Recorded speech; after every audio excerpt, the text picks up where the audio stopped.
May mga specific needs yung mga anak na tanging tatay lang yung ibibigay. Hirap siya, hirap. Kasi ako rin mismo, bilang isang anak din, kailangan din naman ng pag-provide ng isang tatay.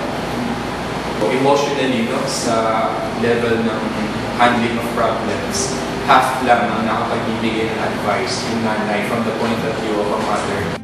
Minsan ay nagiging malayo sila sa magulang na nasa ibang bansa. Nagkakaroon na ng division. Sabihin, hindi nila kaya sabihin, gusto lang sabihin. Pangalawa, yung tagal ng pagkakawalay, yun, hindi sila malapit sa isa't isa. Malaking naging epekto noon na kung pagkulang ng pisikal ng isang magulang. Mula pagkabata ko kasi, nakikita ko lang yung tatay ko sa mga litrato. Tapos nung December 2005, yun yung unang beses na nakita ko siya ng personal. Takotse ako.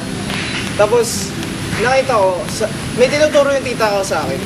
Hindi ko alam kung sino yun. Pero parang namumukhaan ko. Sabi niya, yun yung tatay mo. Sabi ko, ano? Parang nagulat ako.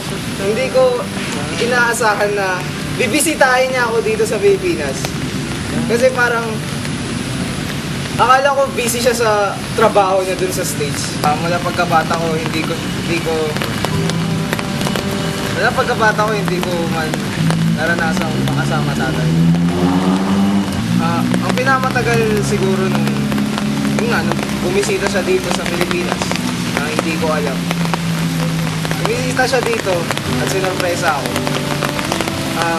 Parang mas okay na yun kaysa sa wala. Mas okay na yun sa wala kasi talagang namimiss ko na siya eh. Sana maulit ulit. Hindi ka na mag-iisa. Hindi ka na luluha. Malaking bagay ang presence, ang pagiging nandito ng isang magulang. Yung magkakaklase dito rin sa Ateneo na nakapagsama ng mabuti, nakapagtulungan, nakapagdamayan at naging isa sa pagsuporta sa bawat isa, sa magkakaklase.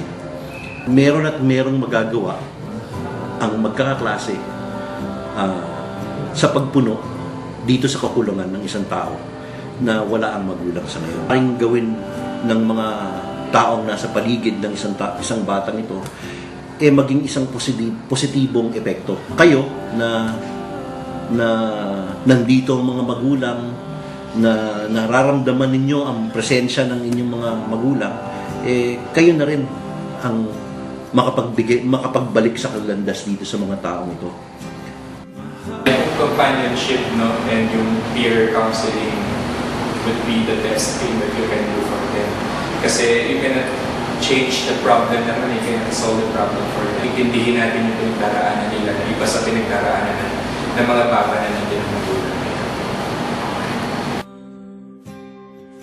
Ilan lang sila sa milyon-milyong kabataang nasa ibang bansa ang mga magulang. Marami pa sila. Sila ang mga kwento'y nakatagot, hindi pa napakikinggan. Simple lang ang maaari nating gawin. Sa ating mga sariling paraan, sikapin nating maging pamilya para sa kanila.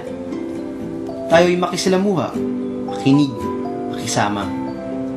At ding akbayan ang kanilang mga buhay. Bigang halaga ang kanilang mga pangangailangan. Samahan natin sila. Magsama-sama tayo. Sama-samang mag-akbayan.